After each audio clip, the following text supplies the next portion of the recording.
વિદેશમાં ભણવા માંગતા ભારતીયોની પહેલી પસંદ કેનેડા હોય છે. હવે એની પાછળનું કારણ એ છે કે ત્યાં ટોપ મોસ્ટ સક્સેસફુલ યુનિવર્સિટી છે, જેના જ કારણે ક્યાંક ને ક્યાંક ભારતીયો આકર્ષાય પણ છે. હવે જે લોકોને MBA કરવું છે ને એ માટે કેનેડા સરકાર ઘણી બધી સુવિધાઓ પણ આપે છે. આ સાથે એક વસ્તુ સમજી લેજો, આપણામાંથી ઘણા બધા લોકોને નથી ખબર કે ત્યાં એવી કઈ યુનિવર્સિટી છે જે MBA સારું કરાવે છે. જો તમને પણ નથી ખબર તો મૂંઝાવાની બિલકુલ જરૂર નથી. આજના વિડીયોમાં એવી ટોપ 5 યુનિવર્સિટી વિશે જણાવીશ જે કેનેડામાં છે અને MBA માટે ખાસ છે. Hello, ladies and gentlemen. This is your captain speaking.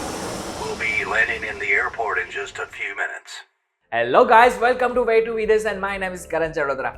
હવે આપણે જો ભણવા માટે એક શહેરમાંથી બીજા શહેરમાં જતા હોય ને, આપણે ઘણી બધી રિસર્ચ કરી નાખતા હોય છે કે યુનિવર્સિટી કેવી છે, શહેર કેવું છે, લોકો કેવા છે, વગેરે વગેરે.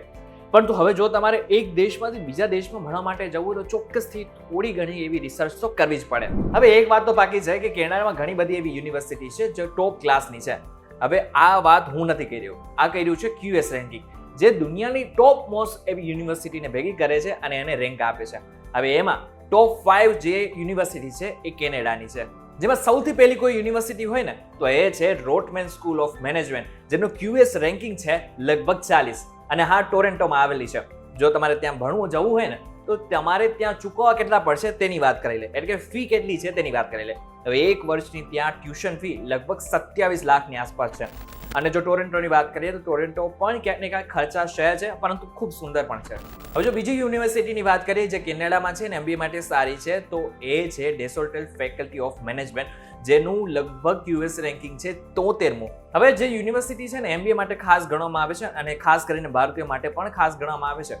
હવે આ સાથે જો તમારે અહીંયા ભણવું હોય ને તો લગભગ 61 લાખની આસપાસ તમારે ટ્યુશન ફી એક વર્ષ માટે ભણવી પડશે. અને જો સ્થળની વાત કરીએ એટલે કે લોકેશનની વાત કરીએ ને તો આ મોન્ટ્રીયલ શહેરની અંદર આવેલું છે. હવે જો ત્રીજી યુનિવર્સિટીની વાત કરીએ જે કેનેડામાં છે ને MBA માટે ખાસ છે તો એ છે Richard Ivy school of business, જેનો QS રેન્કિંગ છે 74મો અને લગભગ અહીં તમારે ભણવા માટે એક વર્ષમાં 79 લાખ રૂપિયા આપવા પડશે. અને આ યુનિવર્સિટી કેનેડાના ઓન્ટેરિયોમાં આવેલી છે. આ શહેરની સુંદરતા કોઈ પણ વ્યક્તિને આકર્ષે એવી છે. QS ના રેન્કમાં ચોથા નંબર ઉપર આવે છે સાઉડર સ્કૂલ ઓફ બિઝનેસ. હવે જો આ સાઉડર સ્કૂલ ઓફ બિઝનેસ ચોથા નંબરની યુનિવર્સિટી છે, પરંતુ સાથે સાથે ભારતીયો માટે પણ આ ખાસ છે. ઘણા બધા ભારતીયો આ યુનિવર્સિટીમાં MBA કરવા માટે જાય છે અને આનો QS રેન્ક છે 89. અહીં ભણવા માટે તમારે ફર્સ્ટ યરની ટ્યુશન ફી અંદાજે 44 લાખ ખર્ચવી પડશે. આ યુનિવર્સિટી કેનેડાના વેન્કુવરમાં આવેલી છે. પાંચમી યુનિવર્સિટીની વાત કરીએ જે કેનેડામાં છે ને MBA માટે સારી છે અને QS રેન્ક જેનો 5મા નંબર ઉપર આવે છે એ છે Stephen JR Smith school of business.